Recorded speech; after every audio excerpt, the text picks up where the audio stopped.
Hello students, मैं जयदीप आप सभी का अपने YouTube channel study with Jaideep में बहुत बहुत स्वागत करता हूं। तो जैसा कि हमने कंपनी लॉ का पहला वीडियो देख लिया था, हमने कंपनी लॉ का पहले वीडियो में देखा था सिलेबस, उसका एक डिटेल एनालिसिस कर लिया था। तो आज एक कंपनी लॉ का सेकंड वीडियो है, ठीक है। तो आज हम लोग यूनिट 1 को स्टार्ट करने वाले हैं। तो चलिए देखते हैं हम आज क्या पढ़ने वाले हैं। आज हम लोगों का लेसन 1 यानी कि चैप्टर 1 स्टार्ट हो गया कंपनी लॉ का। आज हम लोग देखेंगे meaning and nature of company plus types of company, ठीक है। कंपनी का क्या अर्थ है, कंपनी की क्या परिभाषा है और कंपनियों के कितने प्रकार हैं। आज हम लोग टॉपिक्स कवर करने वाले हैं extent of the companies act 2013 अर्थात कंपनी अधिनियम 2013 का क्षेत्र एवं विस्तार। उसके बाद हम लोग देखेंगे एप्लीकेबिलिटी ऑफ कंपनीज एक्ट 2013, मतलब कंपनी एक्ट कौन कौन से कंपनियों पर लागू होता है, ठीक है।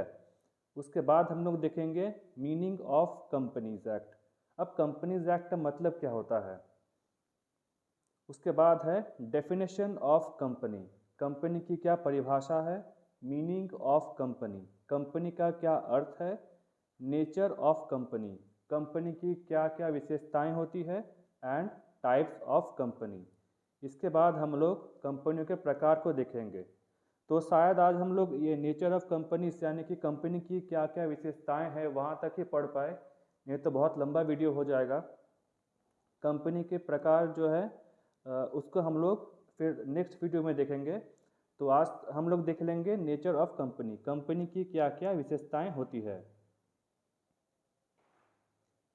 तो पहला टॉपिक है आज का extent of the companies act 2013। हम जो कंपनी एक्ट यह पढ़ रहे हैं, जो कंपनी एक्ट 2013 है वो कहाँ तक विस्तार है। तो it extends to the whole of India, यह संपूर्ण भारत पर लागू है। देखिए इससे पहले जो भी एक्ट्स आते थे, जो भी नियम कानून बनते थे, वो स्टेट ऑफ जम्मू कश्मीर पर लागू नहीं होता था, परंतु आर्टिकल 370 के हट जाने के बाद अब जो भी एक्ट्स आते हैं या फिर जो भी नियम कानून बनते हैं वो पूरे भारत में लागू होता है। It extends to whole of India, मतलब आप भारत के किसी भी स्टेट में कंपनी खोलिए, आपको कंपनी लॉ के अकॉर्डिंग काम करना पड़ेगा, ठीक है। अब दूसरा क्या टॉपिक है, कंपनीज एक्ट 2013 किसे कहते हैं। देखिए companies act 2013 means the rules and regulations regarding the company, it's formation, activity and winding up. अब देखिए किसी भी काम को करने के लिए हमें सर्टेन रूल्स एंड रेगुलेशंस को फॉलो करने होते हैं। तो ठीक इसी प्रकार जब कंपनी अपना कोई बिजनेस स्टार्ट करता है तो उसके लिए भी रूल्स एंड रेगुलेशंस फॉलो करना बहुत ज़रूरी होता है। कंपनी कोई भी बिजनेस स्टार्ट करता है तो उसके लिए भी रूल्स एंड रेगुलेशंस को फॉलो करना बहुत ही ज़रूरी होता है। तो इसी के लिए भारत सरकार ने कंपनीज एक्ट 2013 को इनेक्ट किया अर्थात बनाया। तो companies act 2013 deals with the rules and regulations regarding the company. Company means it's formation, it's activity and it's winding up, मतलब कंपनी को खोलने से लेकर के कंपनी को बंद करने तक जितने भी आप क्रियाकलाप करेंगे, जितने भी आप एक्टिविटीज़ करेंगे, वे सारे एक्टिविटीज़ गवर्न होंगे अंडर कंपनीज एक्ट 2013, ठीक है। अब क्या देखते हैं नेक्स्ट टॉपिक क्या है। नेक्स्ट टॉपिक है आपका applicability of companies act 2013। Companies act 2013 कौन कौन से कंपनियों पर लागू होता है, ठीक है। पहला पॉइंट देखिए, companies incorporated under Companies act 2013 and companies incorporated under any previous company law. यहाँ पर इनकॉर्पोरेशन का मतलब होता है फॉर्म करना यानी कि बनाना। कोई भी कंपनी जो कंपनीज एक्ट 2013 के अंतर्गत आपने बनाया है, या फिर कोई भी कंपनी जो कि कंपनीज एक्ट 2013 के पहले जितने भी कंपनीज एक्ट आए हैं, लाइक कंपनीज एक्ट 1956, तो अगर आप तब भी कोई कंपनी फॉर्म किए होंगे, अर्थात कंपनीज एक्ट जब 1956 भारत में चल रहा था, जब भारत में इनैक्ट था, अगर आप तब भी कोई कंपनी फॉर्म किए होंगे, कोई कंपनी बनाए होंगे, तो उस कंपनी में भी कंपनी एक्ट 1956 लागू ना होकर अभी प्रेजेंट टाइम में कंपनीज एक्ट 2013 लागू होगा।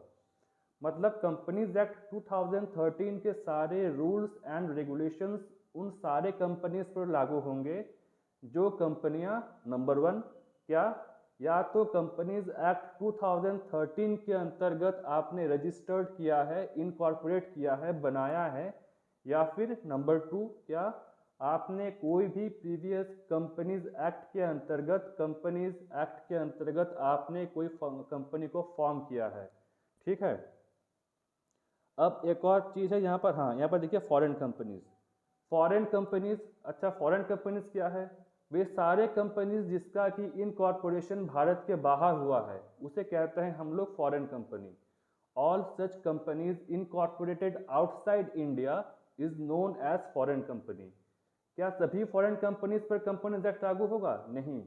जो फॉरेन कंपनी का प्लेस ऑफ बिजनेस इंडिया में है सिर्फ उसी फॉरेन कंपनी पर कंपनी लॉ लागू होगा। ठीक है। अब फॉरेन कंपनी का मतलब क्या बताया था अभी हमने? Companies that is incorporated outside India is known as foreign company and all such foreign companies whose place of business is in India. मतलब सारे फॉरेन कंपनीज जो कि भारत में भी बिजनेस करता है, चाहे फिजिकली प्रेजेंट होकर लाइक भारत के किसी भी स्टेट में या फिर भारत के कहीं भी फिजिकल ऑफिस खोलकर अपने बिजनेस करता हो, या फिर इलेक्ट्रॉनिकली अर्थात बाय इंटरनेट भारत के किसी भी स्टेट में अगर बिजनेस करता है तो उस पर भी कंपनीज एक्ट 2013 लागू हो जाएगा। ठीक है। उसके बाद है ऑल अदर कंपनीज। अब ऑल अदर कंपनीज में आ गया बॉडी कॉर्पोरेट। बॉडी कॉर्पोरेट मतलब बॉडी कॉर्पोरेट में हम लोग दो टाइप्स के कंपनीज को लेते हैं। क्या क्या? कंपनीज इनकॉर्पोरेटेड इनसाइड इंडिया, ठीक है, अर्थात भारत में जो कंपनियां हमने बनाई हैं, plus companies incorporated outside India, अर्थात भारत के बाहर हमने जिन कंपनियों को बनाया है, इन दोनों को मिलाकर बनता है बॉडी कॉर्पोरेट। अच्छा, भारत के बाहर जो कंपनियां बनी हुई है उन कंपनियों में से जिस कंपनी का प्लेस ऑफ बिजनेस भारत में होगा, अर्थात जो कंपनी भारत में व्यापार करेगा, जो कंपनी भारत में बिजनेस करेगा, सिर्फ उन्हीं कंपनियों पर कंपनीज एक्ट 2013 लागू होगा। ठीक है। All other companies means companies incorporated in India. अब जो कंपनी भारत में ही रजिस्टर्ड हुआ है, भारत में ही जिसका इनकॉर्पोरेशन हुआ है, उस पर तो कंपनीज एक्ट लागू होगा ही होगा, इसमें कोई बात ही नहीं है। बट जो कंपनी भारत से बाहर यानी कि विदेशों में इनकॉर्पोरेटेड हुआ है, फॉरेन में इनकॉर्पोरेटेड हुआ है, और वो अपना व्यापार अर्थात प्लेस ऑफ बिजनेस भारत में भी चलाता है, ठीक है, उन कंपनियों पर भी हमारा कंपनीज एक्ट 2013 लागू होगा। परंतु बॉडी कॉर्पोरेट में हम लोग दो चीज़ों को एक्सक्लूड करते हैं। किसे किसे? पहला है कॉर्पोरेट सोसाइटी। ठीक है। बॉडी कॉर्पोरेट में हम दो चीज़ों को एक्सक्लूड करते हैं। बॉडी कॉर्पोरेट में दो हम मान लीजिए कंपनीज को नहीं लेते हैं। क्या क्या? Corporate society. कॉर्पोरेट सोसाइटीज़ को हम बॉडी कॉर्पोरेट में इंक्लूड नहीं करते हैं। प्लस एनी अदर कंपनी या फिर any other entity that is regarded by central government is not as company. अगर सेंट्रल गवर्नमेंट ये घोषित कर दे कि हाँ ये कंपनी नहीं है, तो उन एंटिटीज़ को हम कंपनीज एक्ट में नहीं लेंगे। ये भी क्लियर हो गया। अच्छा, इसके बाद क्या है? इसके बाद है इंश्योरेंस कंपनीज। इंश्योरेंस कंपनीज पर भी कंपनीज एक्ट 2013 लागू होता है, एप्लीकेबल होता है, but 100% provision of companies act 2013 लागू नहीं होता है। देखिए, जो इंश्योरेंस कंपनियां होती हैं वो बेसिकली गवर्न होता है IRDA एक्ट से, ठीक है, या फिर इंश्योरेंस एक्ट 1938 से। इंश्योरेंस कंपनियां गवर्न होती हैं IRDA एक्ट 1999 या फिर इंश्योरेंस एक्ट 1938। तो कुछ ऐसे एक्टिविटीज़ होती हैं जिसके लिए ये जो दोनों जो एक्ट है, अर्थात insurance act and IRDA act, इसके प्रोविजंस साइलेंट है, या फिर कुछ ऐसे एक्टिविटीज़ हैं जिसके लिए ये दोनों जो लॉ बना है उसके प्रोविजन साइलेंट है, तो उस केस में कंपनीज एक्ट 2013 के प्रोविजंस इन इंश्योरेंस कंपनियों पर लागू हो जाएगा।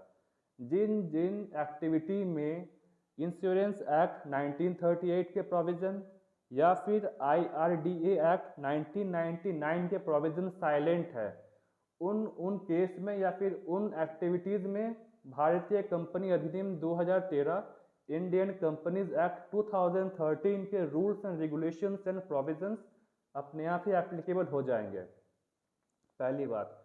दूसरी बात, अच्छा देखिए, ये जो इंश्योरेंस कंपनियां होती है ये एक स्पेशल एक्ट से प्रोविज़न किए हुए रहते हैं, ठीक है। इसका जो इनेक्टेड होता है वो स्पेशल एक्ट के अंतर्गत हम इसे बनाते हैं। कौन से एक्ट के अंतर्गत बनाते हैं? Insurance act and IRDA act. तो बेसिकली अगर कोई भी इनकंसिस्टेंसी हुआ, मतलब कंपनीज एक्ट 2013 में कुछ ऐसे प्रोविज़न हो गए जो कि इक्वल नहीं है, किसके अंतर्गत इक्वल नहीं है? इंश्योरेंस एक्ट 1938 के अंतर्गत एंड IRDA एक्ट 1999 के अंतर्गत। अब देखिए, अगर कोई भी प्रोविज़न कंपनीज एक्ट का भी दिया है इंश्योरेंस कंपनी के लिए और IRDA के भी प्रोविज़न इंश्योरेंस कंपनी के लिए दिया है, तब क्या होगा? तब हम लोग मानेंगे इंश्योरेंस कंपनीज एक्ट को और IRDA के एक्ट को, ठीक है। एक बार और समझ लीजिए। देखिए, जो इंश्योरेंस कंपनियां होती है उसके लिए दो एक्ट लगता है। क्या क्या लगता है? IRDA एक्ट 1999 और इंश्योरेंस एक्ट 1938, ठीक है। तो अगर इंश्योरेंस कंपनी के किसी भी एक्टिविटी के लिए ये दोनों एक्ट चुप है, साइलेंट है, तो उस केस में कंपनीज एक्ट 2013 के प्रोविजंस तो अपने आप ही लागू हो जाएंगे। परंतु अगर कंपनीज एक्ट 2013 के कुछ ऐसे प्रोविजन है जो कि इंश्योरेंस एक्ट 1938 के और IRDA एक्ट 1999 के प्रोविजंस को से इनकंसिस्ट है, मतलब इक्वल नहीं है, जो कंपनीज एक्ट कह रहा है वो इन दोनों एक्ट के जो प्रोविजन है वो नहीं कह रहा है, तो उस केस में इंश्योरेंस एक्ट और IRDA के एक्ट को हम लोग प्राथमिकता देंगे, हम लोग प्रायोरिटी देंगे, ठीक है। अब क्या है? अब है बैंकिंग कंपनीज। अब देखिए, जितने भी भारत में बैंकिंग कंपनीज है उस पर लगता है बैंकिंग रेगुलेशन एक्ट 1949।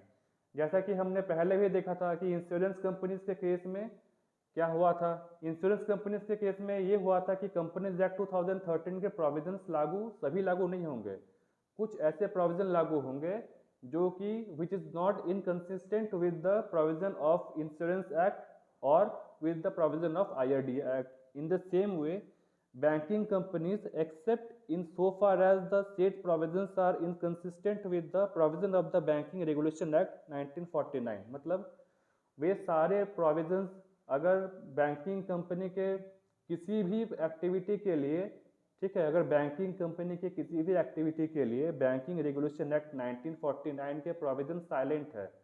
मान लीजिए कोई बैंकिंग कंपनी की एक्टिविटी है जिसके लिए कोई प्रोविज़न दिया ही नहीं है बैंकिंग रेगुलेशन एक्ट 1949 के अंतर्गत, तो उस केस में तो जो इंडियन कंपनीज एक्ट 2013 का जो प्रोविज़न है वो तो एप्लीकेबल हो जाएगा, कोई प्रॉब्लम नहीं है। बट अगर बैंकिंग कंपनी के लिए दोनों के ही प्रोविज़न दिए हैं, मतलब इंडियन कंपनीज एक्ट 2013 के भी प्रोविज़न दिए हैं और बैंकिंग रेगुलेशन एक्ट 1949 का भी प्रोविज़न दिया है, तो इस केस में हम उन प्रोविज़न को अपनाएंगे जो कि बैंकिंग रेगुलेशन एक्ट 1949 के प्रोविज़न के इक्वल है, मतलब दोनों में समानताएं हैं। अगर दोनों प्रोविजंस में असमानताएं हुआ, मतलब जो प्रोविज़न कंपनीज एक्ट 2013 के अंतर्गत दिया है बैंकिंग कंपनीज के लिए और जो प्रोविज़न दिया है बैंकिंग रेगुलेशन एक्ट 1949 के अंतर्गत, अगर इन दोनों प्रोविज़न में कोई इनकंसिस्टेंसी आया, मतलब अगर इन दोनों प्रोविज़न में कोई मेल मिलाप या फिर कोई इक्वलिटी नहीं आया, तो हम लोग लेंगे बैंकिंग रेगुलेशन एक्ट 1949 के प्रोविज़न को, ठीक है। तब हम इंडियन कंपनीज एक्ट 2013 के प्रोविज़न को नहीं लेंगे। क्लियर है? अच्छा, सेम एप्लीकेबल है कंपनीज एंगेज्ड इन जनरेशन और सप्लाई ऑफ इलेक्ट्रिसिटी। भारत में कुछ ऐसे कंपनियां भी है जो कि इलेक्ट्रिसिटी के सप्लाई में या फिर इलेक्ट्रिसिटी जनरेट करने के लिए बनी हुई है, ठीक है। तो इन कंपनीज को जो गवर्न करता है वो है इलेक्ट्रिसिटी एक्ट। तो जो प्रोविज़न इलेक्ट्रिसिटी एक्ट में नहीं दिया है, अगर किसी भी एक्टिविटी के regarding if regarding any activity there is no provision of electricity act, then in that case we will apply the provision of companies act 2013। अगर इलेक्ट्रिसिटी कंपनी के किसी भी एक्टिविटी के लिए इलेक्ट्रिसिटी एक्ट में कोई प्रोविजन नहीं दिया है, तब तो हम कंपनीज एक्ट 2013 के प्रोविजन को लेंगे। प्लस दूसरा केस क्या है, सेम मान लीजिए दोनों ही एक्ट में प्रोविजन दिया है इलेक्ट्रिसिटी कंपनी के लिए। कंपनीज एक्ट 2013 में भी प्रोविजन दिया है इलेक्ट्रिसिटी कंपनी के लिए, और इलेक्ट्रिसिटी एक्ट 2003 में भी प्रोविजन दिया है इलेक्ट्रिसिटी कंपनी के लिए। अगर ये दोनों एक्ट के प्रोविजन में समानताएं हुआ, कंसिस्टेंसी आया, तब तो हम दोनों को ले लेंगे। बट अगर इनकंसिस्टेंसी आया, in the case of inconsistency between the provision given under the companies act 2013 and the provision given under the electricity act 2003, then we will give priority to the electricity act 2003। Okay, चलिए इतना तो हो गया। अब देखिए इसको हमने हिंदी में भी लिख के रखा है, हिंदी में भी सेम लिख के रखा हुआ है। कंपनीज एक्ट 2013 कब लागू होगा, कहाँ कहाँ लागू होगा? देखिए कंपनी अधिनियम 2013 के अंतर्गत निगमित अर्थात इनकॉर्पोरेटेड अर्थात बनी हुई कंपनी पर, जो भी कंपनी 2013 के अंतर्गत बनी हुई है, कंपनीज एक्ट 2013 के अंडर बनी हुई है, उसे हम लोग कहेंगे कंपनीज एक्ट 2013 के अंतर्गत निगमित हुआ कंपनियां। अच्छा, इसका क्या मतलब है कि कंपनीज एक्ट 2013 के अंतर्गत बनी हुई कंपनियां, देखिए जिस दिन को कंपनीज एक्ट 2013 भारत में लागू हुआ, अगर उस दिन को या फिर उस दिन के बाद जितनी भी कंपनियां भारत में रजिस्टर्ड होंगी, हम उसे मानेंगे companies registered under Companies act 2013। एक बार और बता रहा हूं, देखिए जिस दिन भारत में कंपनीज एक्ट 2013 लागू हुआ, अगर कोई कंपनी उस दिन को या फिर उस दिन के बाद किसी और दिन में भारत में रजिस्टर्ड हुई, तो हम मानेंगे कि वो कंपनी भारतीय कंपनी अधिनियम 2013 के अंतर्गत रजिस्टर्ड हुआ है, ठीक है। अब कंपनी अधिनियम 2013 के पूर्व कंपनी अधिनियम के अधीन निगमित हुई कंपनियों पर हमने पहले ही बताया था कि देखिए कंपनी अधिनियम कंपनीज एक्ट 2013 के पहले भी बहुत सारे कंपनीज एक्ट थी, लाइक 1956 था। तो जो कंपनियां 1956 में रजिस्टर्ड हुआ होगा, उस टाइम रजिस्टर्ड हुआ होगा, तो अब तो 1956 खत्म हो गया है, मतलब कंपनीज एक्ट 1956 सब खत्म हो गया है। तो प्रेजेंट टाइम में वो कंपनियां अपने आप ही, ठीक है, अपने आप ही भारतीय कंपनी अधिनियम 2013 के अंतर्गत निगमित हो जाएंगी। मतलब सारे प्रोविजंस भारतीय कंपनी अधिनियम 2013 के उस कंपनी पर लागू हो जाएगा। अब फिर वही बात है बीमा कंपनियों पर। बीमा कंपनियों पर मुख्यतः बीमा अधिनियम 1938 या बीमा विनियामक और विकास प्राधिकरण अधिनियम यानी कि IRDA एक्ट 1999 के प्रावधान लागू होते हैं। परंतु जहां पर इन बीमा अधिनियमों के प्रावधान लागू नहीं होंगे या बीमा अधिनियम के प्रावधानों, अगर बीमा अधिनियम के प्रावधान पहला तो लागू नहीं होगा या फिर बीमा अधिनियमों के प्रावधान साइलेंट होंगे, शांत होंगे, वहां पर कंपनी अधिनियम 2013 के प्रावधान इन बीमा कंपनियों पर लागू हो जाएगा। प्लस इसका एक और कंडीशन है, जहां पर दोनों एक्ट के प्रावधानों में कंसिस्टेंसी जहां तक है, मतलब जहां तक समानता है, जो बात कंपनीज एक्ट 2013 के प्रोविजन कर रहा है बीमा कंपनियों के लिए, वही बात IRDA एक्ट या फिर बीमा अधिनियम के भी जो प्रोविजन है वो कह रहा है। तो इसमें अगर कंसिस्टेंसी हुआ तब तो हम मान लेंगे दोनों ही बातों को, दोनों ही प्रोविजन को मान लेंगे। परंतु अगर ऐसा कुछ प्रोविजन आया जो कि कंपनीज एक्ट 2013 में बीमा कंपनियों के लिए कोई अलग प्रोविजन दिया गया है, बट IRDA एक्ट या फिर इंश्योरेंस एक्ट में बीमा कंपनियों के लिए कोई अलग प्रोविजन दिया गया है, तो इस केस में हम लोग प्रायोरिटी देंगे बीमा कंपनियों के प्रोविजंस को, क्योंकि जो इंश्योरेंस कंपनियां होती है वो IRDA एक्ट या फिर इंश्योरेंस एक्ट से गवर्न होती है, इसीलिए हम प्रायोरिटी देंगे जो भी प्रोविज़न इंश्योरेंस एक्ट या फिर IRDA एक्ट में दिए गए हैं, ठीक है। अब सेम काम होगा बैंकिंग कंपनियों पर भी। देखिए जो बैंकिंग कंपनियां होती है वो मेनली गवर्न होता है बैंकिंग रेगुलेशन एक्ट 2013 के प्रोविजन के अंतर्गत। इसके लिए भी 3 कंडीशन है। अगर बैंकिंग कंपनियों से संबंधित कोई भी प्रावधान, कोई भी प्रोविजन बैंकिंग रेगुलेशन एक्ट 2013 में नहीं दिया है, in that case we will follow the provision that is mentioned in the Companies Act 2013। अगर कंपनीज एक्ट 2013 में भी प्रोविजन दिया है बैंकिंग कंपनी के लिए और बैंकिंग रेगुलेशन एक्ट 2013 में भी बैंकिंग कंपनियों के लिए जो प्रोविजन दिया गया है, सॉरी बैंकिंग रेगुलेशन एक्ट 1949, जो बैंकिंग रेगुलेशन एक्ट है वो 1949 से लागू हुआ है, ठीक है। तो अगर कंपनीज एक्ट में जो प्रोविजन दिया है बैंकिंग कंपनी के लिए और बैंकिंग रेगुलेशन एक्ट 1949 में जो प्रोविजन दिया है बैंकिंग कंपनी के लिए, अगर ये दोनों तो सेम है तब तो कोई बात नहीं है, ठीक है। हम कंपनीज एक्ट को ले या फिर बैंकिंग रेगुलेशन एक्ट को ले कोई प्रॉब्लम नहीं होगा। बट अगर इन दोनों के प्रोविजन में इनकंसिस्टेंसी आया, मतलब अलग अलग है, मतलब कंपनीज एक्ट 2013 बैंकिंग कंपनी के लिए कुछ अलग प्रोविजन दिया है and banking regulation act 1949 banking company के लिए कुछ अलग प्रोविजन दिया है, तो उस केस में जो प्रोविजन दिया है बैंकिंग रेगुलेशन एक्ट 1949 बैंकिंग कंपनियों के लिए, हम उसे मानेंगे। क्यों?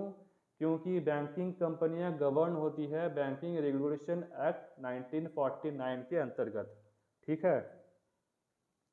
अब आता है विदेशी कंपनी। फॉरेन कंपनी क्या है? जो भी कंपनियां भारत के बाहर इनकॉर्पोरेट हुआ है उसे हम लोग कहते हैं फॉरेन कंपनीज। अगर जिस फॉरेन कंपनी का प्लेस ऑफ बिजनेस भारत में है, अर्थात वो भारत में आकर व्यापार करता है, जैसे हम लोगों ने ब्रांच अकाउंट में पढ़ा था कि एक हेड ऑफिस होता है और जगह जगह पर ब्रांच होते हैं। तो मान लीजिए हेड ऑफिस जो है वो आपका जो रजिस्टर्ड ऑफिस है, अगर रजिस्टर्ड ऑफिस भारत के बाहर है, भारत के बाहर किसी कंट्री में है, तो वो फॉरेन कंपनी हो जाएगा, विदेशी कंपनी होगा। अगर वो भारत में कोई ब्रांच खोलता है, कोई ऑफिस खोलता है, तो वो माना जाएगा कि भारत में उसका प्लेस ऑफ बिजनेस है। तो ऐसे कंपनियों पर भी हम लोग फॉरेन जो कंपनीज एक्ट 2013 के प्रावधान है वो हम लोग लागू कर देंगे। अब विद्युत उत्पादन अथवा वितरण में लगी हुई कंपनियों पर भी कंपनीज एक्ट के प्रावधान लागू होते हैं, परंतु वही सेम कंडीशन है।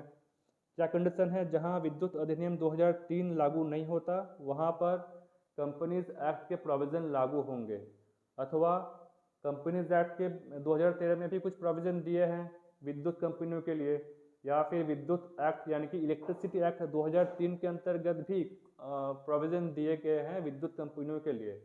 अगर दोनों प्रोविजन में समानता है तब तो कोई बात नहीं है। अगर दोनों प्रोविजन में इनकंसिस्टेंसी है, असमानता है, तब हम लोग जो प्रोविजन इलेक्ट्रिसिटी एक्ट 2003 में दिया है उसे प्रायोरिटी देंगे। क्यों देंगे? क्योंकि जो इलेक्ट्रिसिटी कंपनियां होती है वो गवर्न होती है इलेक्ट्रिसिटी एक्ट 2003 के अंतर्गत, इसलिए। तो यहाँ तक समझ में आ गया? चलिए अब आगे बढ़ते हैं। अब हम लोग देखते हैं meaning of company.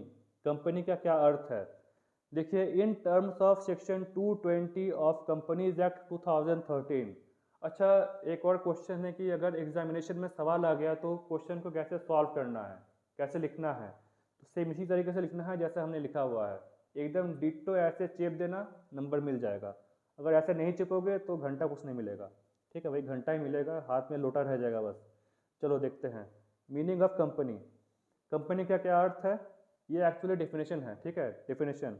In the terms of section 220 of Companies Act 2013, a company means a company that is incorporated under this act or any previous company law। वही सेम बात यहाँ भी बोला गया है कि जो कंपनियां कंपनीज एक्ट 2013 के इनेक्टेड के दिन से या उसके बाद भारत में रजिस्टर्ड हुआ है, companies registered in India on the date of enactment of Companies Act 2013 or after the date of enactment of Companies Act 2013 plus before the date of enactment of Companies Act 2013, all those companies will be regarded as company।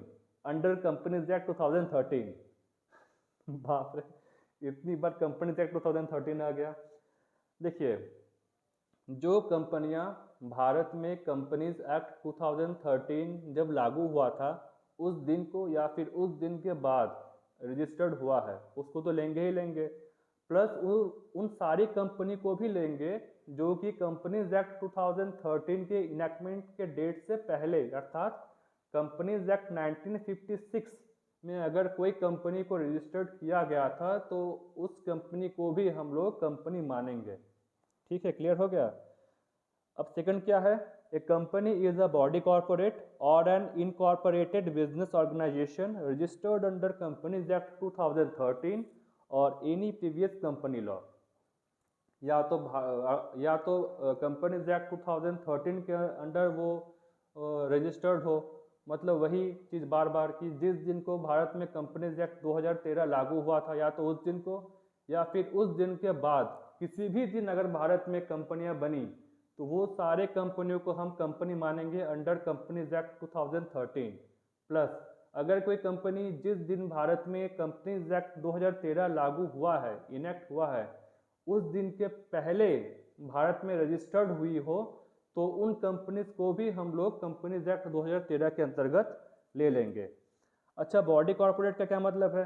Body corporate includes company incorporated in India plus company incorporated outside India.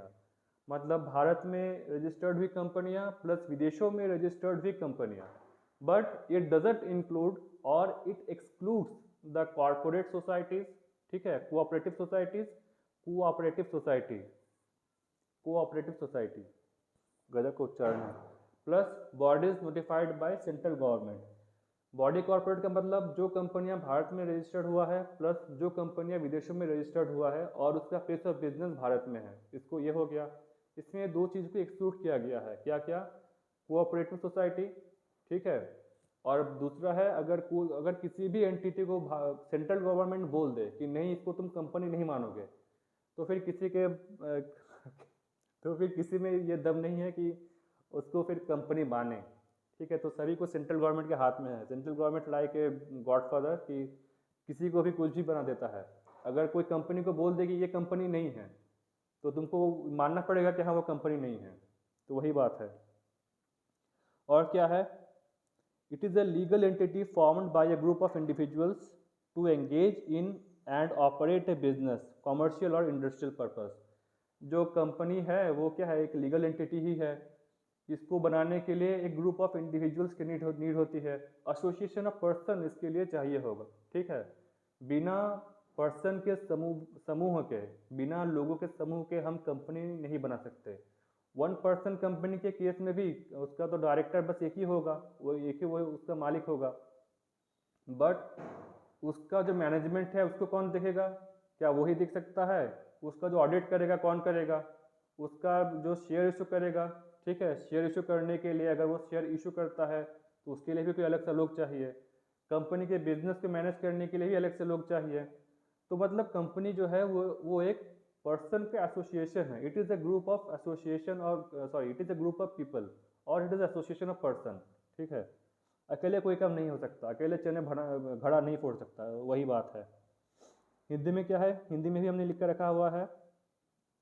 Company शब्द अंग्रेजी भाषा का शब्द है जिसका कि शाब्दिक अर्थ है व्यक्तियों का समूह, मीन्स एसोसिएशन ऑफ पर्सन।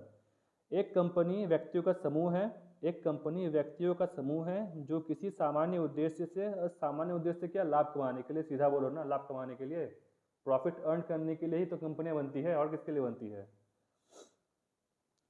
अब कंपनी एक्ट 2013 के अंतर्गत एक कंपनी का अर्थ वे सभी कंपनियां हैं जो कंपनी अधिनियम 2013 के अंतर्गत निगमित हुई है, अर्थात बना है एवं पंजीकृत हुआ है, रजिस्टर्ड हुआ है, या फिर पूर्व के कंपनी अधिनियम के अंतर्गत रजिस्टर्ड यानी कि पंजीकृत हुआ है।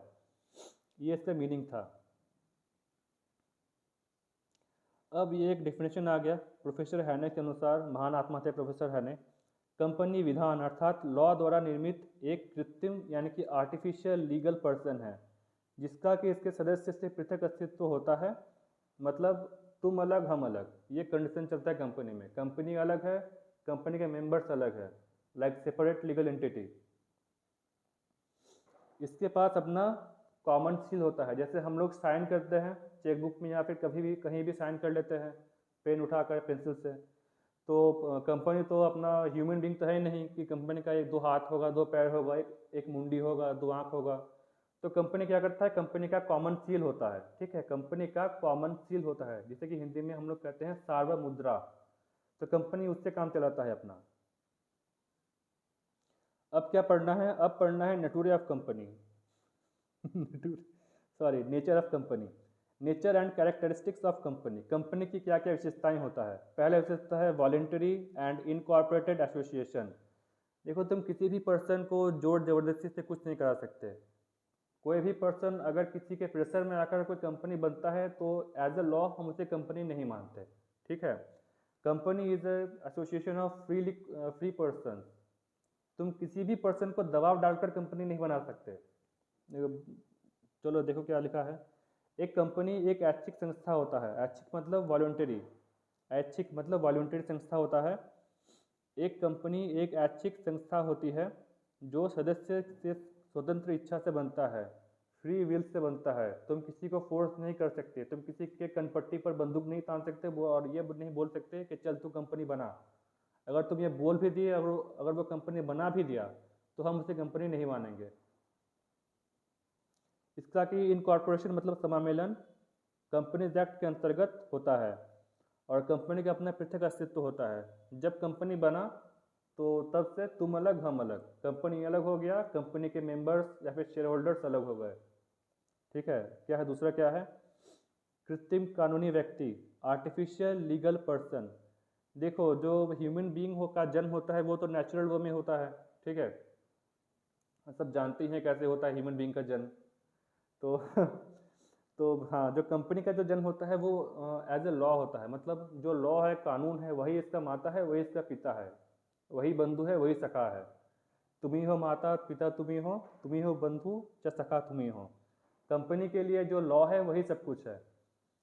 तो कंपनी का जन्म कानून के द्वारा होता है, ना कि प्राकृतिक रूप से होता है, जैसे कि ह्यूमन बीइंग का जन्म होता है, जैसे कि मानव का जन्म होता है। क्योंकि कंपनी का जन्म एक कानून के माध्यम से होता है, अतः कंपनी कानून द्वारा निर्मित एक कृत्रिम व्यक्ति है। कंपनी का कोई भी भौतिक अवस्था नहीं होता है, फिजिकल एग्जिस्टेंस कंपनी का नहीं होता है, ठीक है। कंपनी बस कागजों में ही है, जो पेपर वर्क है बस वहीं पर कंपनी है। कंपनी तुम्हारा रजिस्टर्ड है मिनिस्ट्री ऑफ कॉर्पोरेट अफेयर्स के वेबसाइट पर। अब देखो क्या लिखा है, जैसे एक आम मनुष्य अपने नाम से संपत्ति खरीद सकता है, संपत्ति बेच सकता है, किसी पर मुकदमा कर सकता है, ठीक उसी प्रकार एक कंपनी भी कर सकता है। मतलब जैसे हम लोग किसी का दांत मुंह फोड़ सकते हैं तो कंपनी तो ऐसा फोड़ नहीं सकता, उसके बाद तो हाथ पैर होते नहीं हैं।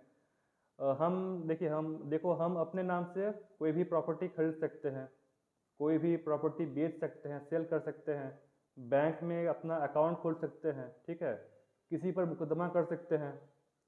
अब कोई भी व्यक्ति हम पर भी मुकदमा कर सकता है। तो जैसे हम लोग ये सारे क्रियाकलाप करते हैं, जो भी एक्टिविटी करते हैं, तो ठीक उसी प्रकार कंपनियां भी इसी प्रकार की एक्टिविटीज कर सकता है। कंपनी अपने नाम से बैंक अकाउंट खोल सकता है, कंपनी अपने नाम से प्रॉपर्टी खरीद सकता है, कंपनी अपने नाम से प्रॉपर्टी सेल कर सकता है। ये सब कर सकता है अपने डायरेक्टर्स की सहायता से, ठीक है। अब कंपनी तो कोई है नहीं, कोई मनुष्य तो कोई पर्सन तो है नहीं कि दो पैरों में चलकर जाएगा और बोलेगा कि चल बेटा इसको सेल कर, चल बेटा इसको परचेस कर। तो जो भी डायरेक्टर्स होते हैं वो कंपनी की ओर से ये सब काम करता है। इसमें देखो लास्ट में हमने लिख भी दिया है, लास्ट पैराग्राफ पढ़ो, देखो लास्ट पैरा में क्या लिखा है, कंपनी का भौतिक अस्तित्व नहीं होता है, कंपनी का कोई भी फिजिकल एग्जिस्टेंस नहीं होता है। अब क्या है, पृथक संपत्ति, सेपरेट प्रॉपर्टी।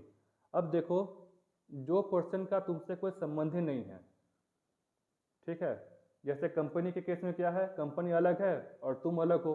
मान लो तुम कंपनी के डायरेक्टर हो, एक कंपनी तुमने खोला, छपरा कंपनी, और मान लो तुम उस छपरा कंपनी के डायरेक्टर हो। बट जैसे ही तुमने छपरा कंपनी को इनकॉर्पोरेट किया, मतलब बनाया, मतलब उसे रजिस्टर्ड किया, उसी टाइम से तुम और छपरा कंपनी दो अलग अलग हो गए।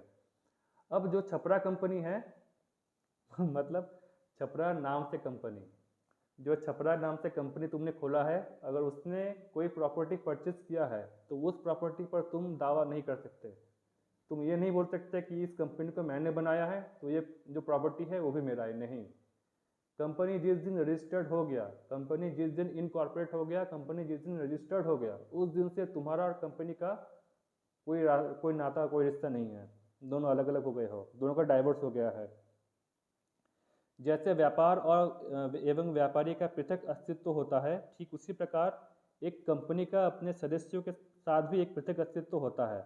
एवं क्योंकि कंपनी अपने सदस्यों से पृथक अस्तित्व होता है, क्योंकि तुम्हारा कोई नाता ही नहीं है कंपनी के साथ, तुम अलग हो और कंपनी अलग है, इसलिए जो कंपनी का जो प्रॉपर्टी होता है उस पर भी तुम्हारा कोई अधिकार नहीं होगा, यही इसमें लिखा है। यदि कंपनी के सदस्य के पास कंपनी की पूंजी का में अंशदान करते हैं, ठीक है, यद्यपि कंपनी के सदस्य कंपनी के पूंजी में अंशदान करता है, कोई भी सदस्य कंपनी के जीवन काल में एवं कंपनी के समापन पर कंपनी की संपत्ति पर दावा नहीं कर सकता। यह एक डिसीजन है। इस केस का नाम है पेरुमल बनाम जॉन डिवीन। जैसा हमने लिखा है वैसा तुमको लिखना है एग्जामिनेशन में, अगर नहीं लिखोगे तो फिर बड़ा पछताओगे। आगे देखो क्या है, कॉमन सील, सार्वमुद्रा। देखो कंपनी एक कृत्रिम व्यक्ति है, कंपनी कोई प्राकृतिक व्यक्ति को तो है ही नहीं। जैसा कि हम लोग साइन करते हैं, लाइक एग्जामिनेशन के टाइम हम लोग साइन करते हैं, जो पेपर मिलता है उस पर साइन नहीं करते हो तुम लोग, तो कंपनी तो वैसे कर नहीं सकता। तो इसीलिए कंपनी के पास क्या है, कॉमन सील है। कंपनी एक प्राकृतिक व्यक्ति नहीं है, एक विधि द्वारा निर्मित, विधि मतलब लॉ होता है, विधि मतलब लॉ। कंपनी एक विधि द्वारा निर्मित कृत्रिम व्यक्ति है। अतः जिस प्रकार एक साधारण मानव अपने आप सारे क्रियाकलाप कर सकता है, वैसे कंपनी नहीं कर सकता। अतः इसे अर्थात कंपनी को अपने डायरेक्टर्स, निर्देशक के माध्यम से कार्य करवाना होता है। और जो निर्देशक है वो क्या करता है, कंपनी के कॉमन सील अर्थात सार्वमुद्रा का प्रयोग करता है। It's act like a signature of company. अब क्या है, देखो, मुकदमा करने की योग्यता, कैपेसिटी टू स्यू। जैसे हम लोग किसी भी पर्सन पर मुकदमा कर सकते हैं, मुंह उठाकर चले जाएंगे, बोल देंगे इस पर मुकदमा ठोक, तो आगे वकील ठोक देगा, पैसा दो, तो कुछ भी हो सकता है। तो ठीक उसी प्रकार कंपनी भी किसी भी अपने सदस्य पर या फिर किसी बाहरी पर्सन पर अपने नाम से मुकदमा चला सकता है। अब देखो, ट्रांसफरेबिलिटी ऑफ शेयर्स, अंशों की हस्तांतरणीयता। जो कंपनी के शेयर होते हैं उसको तुम फ्रीली ट्रांसफर कर सकते हो। तुमने आज शेयर परचेस कर लिया, तुमको कल लॉस हुआ, तुमने उस शेयर को सेल कर दिया, मतलब तुमने अपना राइट शेयर से हटा लिया। तो ये क्या होता है, देखो, जब तुम शेयर परचेस करते हो तब तुम्हें डिविडेंड मिलता है, लाभांश मिलता है। तो ट्रांसफर ऑफ शेयर का मतलब होता है transfer the right to receive dividend. तुम अपने जो डिविडेंड प्राप्त करने का जो तुम्हारा अधिकार था वो तुमने किसी और पर्सन को दे दिया। That is known as transferability of shares, ठीक है। तो क्या लिखा है, एक कंपनी के अंश को अगर चाहे तो हस्तांतरण भी कर सकते हैं, ट्रांसफर भी कर सकते हैं। हस्तांतरण, ट्रांसफर भी कर सकते हैं। सार्वजनिक कंपनी के अंश को सरलता से हस्तांतरण किया जा सकता है, परंतु प्राइवेट कंपनी के केस में थोड़ा लिमिटेशन होता है, ये ध्यान रखना। अब क्या है, सीमित दायित्व। देखो कंपनियां दो तरीके की होती है, limited liability and unlimited liability. तो जो मोस्ट कॉमन केस में कंपनी लोग बनाते हैं वो लिमिटेड लाइबिलिटी ही बनाता है। कंपनियों का दायित्व सीमित होता है सामान्यतः इन नॉर्मल केस। अनलिमिटेड कंपनियां भी होती हैं। अच्छा, सीमित कंपनियां दो प्रकार का होता है, क्या क्या होता है, अंशों द्वारा सीमित कंपनी, ठीक है, company limited by its share and company limited by guarantee. अब अंशों द्वारा सीमित कंपनी, अच्छा इसमें क्या होता है, कंपनी लिमिटेड बाय शेयर में क्या होता है, तुम जितना पैसा कंपनी को दे चुके हो उसके लिए कंपनी तुम पर दावा नहीं कर सकता। मान लो कंपनी ने शेयर इशू किया 10 रुपये का, कंपनी ने एप्लीकेशन पर 2 रुपये ले लिया, ठीक है, फिर कंपनी ने अलॉटमेंट पर 2 रुपया ले लिया। कितने दिए तुम एप्लीकेशन पर 2 रुपया दे दिए कंपनी को, फिर अलॉटमेंट पर कंपनी इसको 2 रुपया दे दिया, टोटल 4 रुपया दे दिए, बचा कितना, 10 माइनस 4 6। तो जो 6 रुपया है बस यहीं तक तुम्हारा दायित्व है। अगर कंपनी का बाई चांस लिक्विडेशन हो गया तो कंपनी तुम पर 6 रुपये तक के लिए ही दावा कर सकता है। कंपनी ये नहीं बोलेगा कि चल तू 10 रुपया दे, नहीं। क्यों नहीं बोलेगा, क्योंकि तुमने जो 4 रुपया है वैसे तुमने पहले ही दे चुके थे, पहला जो एप्लीकेशन था उस टाइम दिए थे पहला, और जो सेकंड टाइम था वो क्या दिए थे, अलॉटमेंट के टाइम दे दिए थे। बचा कितना, 4 रुपये। मतलब जितना लायबिलिटी तुम्हारा शेष है, तुमने जितने रुपए अभी कंपनी को नहीं दिया है as a price of share, बस कंपनी उसी पैसे को ले सकता है, उसी पैसे को तुमसे वसूल कर सकता है during the case of winding up. ठीक है, एग्जाम्पल हमने दिया है, अगर राम के पास 200 रुपये वाले 10 अंश है, 10 शेयर है, उन शेयर पर 100 रुपये भुगतान कर दिया है, तो कंपनी के समापन पर राम का अधिकतम दायित्व कितना होगा। देखो 200 गुने 10, 2000 रुपये टोटल बनता था कंपनी पर, बट तुमने कंपनी को 100 रुपया दे दिया है, मतलब 100 रुपीज़ इंटू 10, 1000 रुपये तुमने दे दिया है, 1000 रुपीज़। मतलब 2000 से माइनस करेंगे 1000 रुपीज़ को बचेगा 1000 रुपया। तो during the course of winding up company तुमसे 1000 रुपये तक ही वसूल कर सकता है, ना कि 2000 रुपये तक। यही इसका मतलब होता है। जितना पैसा तुम्हारा कंपनी के पास बचता है, कंपनी बस उसी को वसूल कर सकता है। जो पैसा तुमने कंपनी को दे दिया है, कंपनी उस पर फिर दावा नहीं कर सकता। गारंटी द्वारा सीमित कंपनी के केस में प्रत्येक सदस्यों का दायित्व कंपनी के समापन में जानने की स्थिति में उसके द्वारा दिए गए गारंटी पर होता है कि तुमने, अब देखो गारंटी मतलब क्या, एक प्रॉमिस हो गया। जैसे कोई भी अगर हम प्रोडक्ट खरीदते हैं, कोई भी सामान खरीदते हैं, कोई भी प्रोडक्ट को खरीदते हैं, तो क्या होता है, गारंटी मिलता है। गारंटी क्या कि अगर ख़राब हो गया तो रिपेयर कर देंगे। ये क्या है, एक प्रॉमिस ही है। तो तुम जितना प्रॉमिस करोगे देने के लिए, कंपनी तुमसे उतना ही मांगेगी। ये नहीं कि तुम देने के लिए प्रॉमिस किए 10 रुपया, कंपनी तुमसे बोले चल 20 रुपया दे, ऐसा नहीं हो सकता। तुम जितना पैसा प्रॉमिस करोगे, तुम जितने पैसे का गारंटी लोगे कंपनी से, कंपनी तुमसे during the course of winding up उतना ही पैसा मांगेगा। पृथक अस्तित्व, सेपरेट एंटिटी, ये तो हमने बता दिया था कि कंपनी के रजिस्ट्रेशन के बाद इसका सदस्यों से पृथक अस्तित्व हो जाता है। अगर किसी सदस्य के पास कंपनी के सभी अंश भी हो, अगर तुम्हारे पास कंपनी के 100% शेयर भी हो, फिर भी तुम्हारा कंपनी पर अधिकार नहीं है, फिर भी कंपनी अलग है, तुम अलग हो, ये ध्यान रखना। This is as per law. पृथक अस्तित्व की अवधारणा के अनुसार, इसका क्या मतलब था, पृथक अस्तित्व की अवधारणा मतलब व्यापारी और व्यापार दोनों अलग अलग है, एक नहीं है।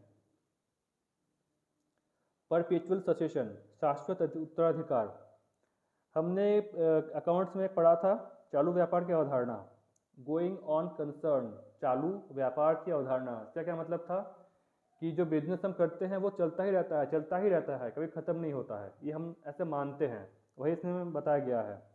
अगर कंपनी के सभी सदस्यों की मृत्यु भी हो जाती है तो भी कंपनी की मृत्यु नहीं होगी। कंपनी की आयु उसके सदस्यों की आयु पर डिपेंड नहीं करेगा। मान लो कंपनी में तुम सब सदस्य हो, मतलब 10 लोग सदस्य हैं, ठीक है।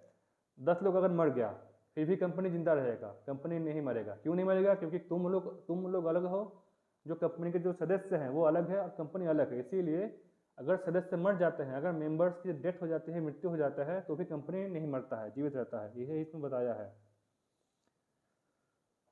जब तक कंपनी प्रक्रिया के जब तक कानूनी प्रक्रिया के माध्यम से तुम इसका समापन, जब तक तुम during the course of law, ठीक है, लीगल पेपर वर्क के माध्यम से तुम इसको वाइंडिंग अप नहीं करोगे। देखो तुमने इसे कैसे बनाया था, तुमने इसे बनाया था पेपर वर्क की सहायता से, बाय लीगल वे। तो जब तक तुम इसे लीगल वे में वाइंडिंग अप नहीं करोगे तब तक कंपनी जीवित रहेगा, तब तक कंपनी नहीं मरेगा। इसके ये देख लो, युद्ध के दौरान एक निजी कंपनी के सभी सदस्यों को एक मीटिंग चल रहा था किसी प्लेस पर। तो जहाँ पर बेचारे से मीटिंग कर रहे थे वहीं पर बम गिर गया, सभी सदस्य निपट गए, सभी जो मेंबर्स थे वो सब निपट गए, सभी शेयर होल्डर्स भी निपट गए, बट कंपनी फिर भी जीवित रहा। ठीक है, तो ये एक अजीब अवधारणा है। तो एक बम भी कंपनी को नहीं मार सकता, ये ध्यान रखना। तो ये था तुम्हारा शाश्वत उत्तराधिकार, परपेचुअल ससेशन का मीनिंग। मतलब कंपनी का जो एज होता है, कंपनी का जो आयु होता है, वो सदस्यों के एज अर्थात आयु पर डिपेंड नहीं करता है। मेंबर्स में come and go but company will go forever. ठीक है, ये है इसका मीनिंग। अब देखो जो चीज़ हमने बताया था हिंदी में वो एकदम सेम टू सेम हमने इंग्लिश में भी चेप दिया है। Nature and characteristics of company, since a corporate body or a company is the creation of law, it means it is not a human being, okay, it is an artificial judicial person that is created by law. Corporate personality, same जो चीज़ बताया था वही सब इसमें है, लिख लेना। A company incorporated under this act is vested with the corporate personality, so it bear its own name. Company अपना नाम रख सकता है, मतलब कंपनी का अपना नाम हो सकता है कुछ, जैसे रिलायंस इंडिया हो गया या फिर टाटा स्टील हो गया, इस तरीके से। It can act under its name, मतलब कंपनी अपने नाम से कार्य कर सकता है, एक्टिविटी यानी कि फंक्शन कर सकता है, मतलब बोरो कर सकता है, लोन ले सकता है या फिर किसी को उधार दे भी सकता है, उधार यानी कि लेंडिंग कर सकता है। It has its common seal like signature of individual. It can buy assets under its own name. It can sell property under its own name. It can borrow money under its own name. It can have a bank account under its own name. It can enter into contracts under its own name. मतलब जो जो काम हम कर सकते हैं वो सारा काम कंपनी कर सकता है, ठीक है। हम लोग क्या, हम लोग नेचुरल पर्सन है, कंपनी है एक आर्टिफिशियल पर्सन। क्यों? Because law creates company. A share holder can not be held liable for the acts of the company. अब देखो हमने बताया था कि कंपनी अलग है, कंपनी तुमने जिस दिन रजिस्टर्ड किया, जिस दिन तुमने कंपनी का इनकॉर्पोरेशन किया, उसी दिन से कंपनी अलग है और तुम अलग हो, ठीक है। तो जब कंपनी अलग है और तुम अलग हो तो कोई भी काम तुम करो, कोई भी तुम उपद्रव करो, कंपनी को कोई घंटा फर्क नहीं पड़ेगा। तो जो भी काम तुम करोगे, खराब काम अच्छा काम, कंपनी पर उसका कोई भी इफेक्ट नहीं पड़ेगा। ये share holder is not an agent of company. Share holder company का एजेंट नहीं होता है, जो डायरेक्टर्स होता है वो कंपनी का एजेंट होता है, और कंपनी डायरेक्टर से ही अपना काम करवाता है, ये ध्यान रखना।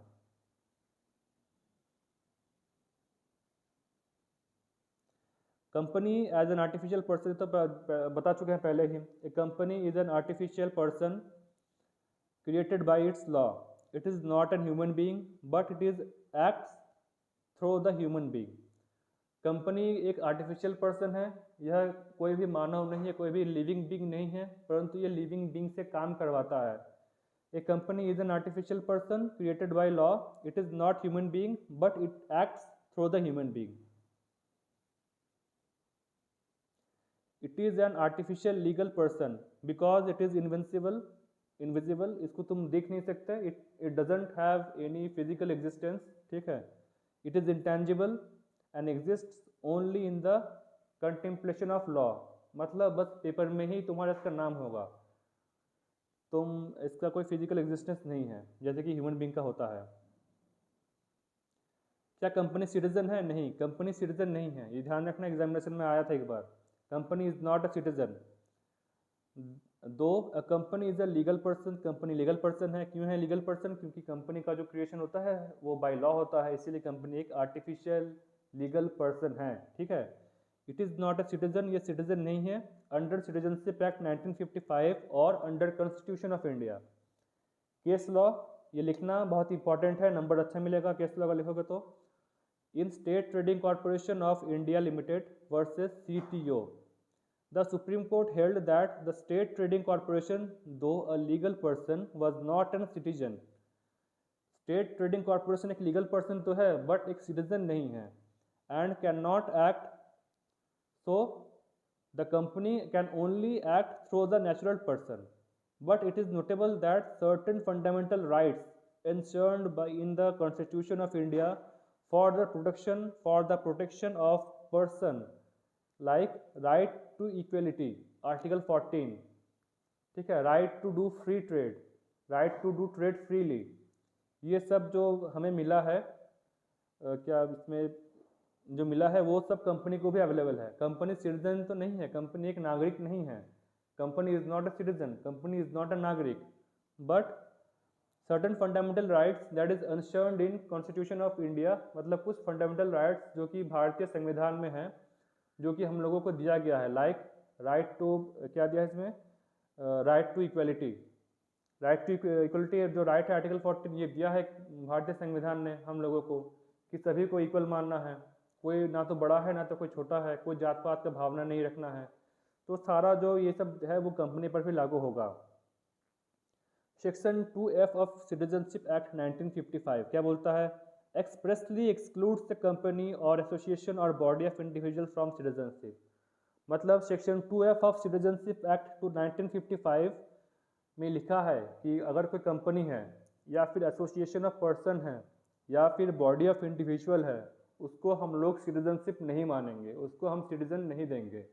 इसीलिए कोई भी कंपनी या फिर बॉडी ऑफ इंडिविजुअल या फिर association of person will not be regarded as the citizen. ठीक है, चलिए और क्या है, voluntary association for profit. A company is a voluntary association for profit. ठीक है, अब देखो हमने पहले ही बताया था, कंपनी एक ऐच्छिक जो व्यक्ति होता है, जो मेंबर्स होता है, उसको तुम फोर्सफुली नहीं बोल सकते कि चल कंपनी बना। उसको तुम फोर्सफुली ये नहीं बोल सकते कंपनी बनाने के लिए। अगर वो फोर्सफुली कंपनी बना भी दिया, किसी के दबाव में आकर कंपनी बना भी दिया, तो वो कंपनी इलीगल होगा, लीगल नहीं होगा। अच्छा, जो भी प्रॉफिट कंपनी अर्न करेगा वो सारा प्रॉफिट जो है वो डिवाइड हो जाएगा, यही बताया है। या तो तुम डिवाइड कर दो शेयर होल्डर्स को एज ए डिविडेंड, या फिर तुम फ्यूचर में रखो। ठीक है, वेल्थ मैक्सिमाइजेशन और प्रॉफिट मैक्सिमाइजेशन तुमने पढ़ा होगा।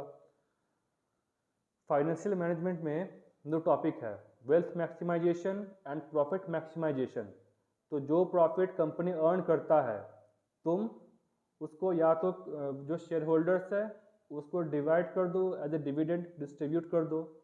ठीक है, या फिर तुम क्या करो, उसे इन्वेस्ट कर दो किसी जगह पर, किसी और एंटिटी पर, जिससे कि तुम्हारा जो प्रॉफिट होगा वो आया फिर, मतलब आते रहे फिर। तो wealth maximisation and profit maximisation के केस में तुम ये कर सकते हो। अच्छा, ये चीज़ ध्यान में रखना कि जो सेक्शन 8 जो कंपनी होता है, जो सेक्शन 8 कंपनी होता है, that can be formed with no profit motive. Section 8 company को छोड़कर कोई भी कंपनी बिना प्रॉफिट मोटिव के फॉर्म नहीं हो सकता। मतलब अगर सेक्शन 8 के कंपनी नहीं है, अगर सेक्शन 8 का कंपनी नहीं है, अगर सेक्शन 8 का कंपनी नहीं है, अगर सेक्शन 8 का कंपनी नहीं है, तो कोई भी कंपनी तुम फॉर्म करोगे तो यह मानेगा, कौन मानेगा? सेंट्रल गवर्नमेंट, कि तुमने वो कंपनी प्रॉफिट के लिए फॉर्म किया है और तुम पर टैक्स लगाएगा। ठीक है, चलो आगे बढ़ते हैं। परपेचुअल ससेशन, वही मतलब होता है कि जो कंपनी का आयु होता है वो जो मेंबर्स का आयु है उस पर डिपेंड नहीं करता है। मेंबर्स में come and go, but company will go forever एवर। Perpetual succession means that a membership of company may keep changing from time to time. देखो, तुमने आज कंपनी का शेयर खरीदा, कल बेच दिया, तो कंपनी का तो मेंबरशिप चेंज हो गया, क्योंकि कल तुम उसके शेयर होल्डर्स थे, तुम आज उसके शेयर होल्डर्स नहीं हो। अब इसमें वही डिफरेंस है, there is a difference between the membership between the members and shareholders। इसमें देखो एग्जांपल हमने दे दिया है, during the war all the members of private limited company while in the general meeting were killed by a bomb but the company survived, not even hydrogen bomb can kill company। तो देखो company कितना शक्तिशाली है।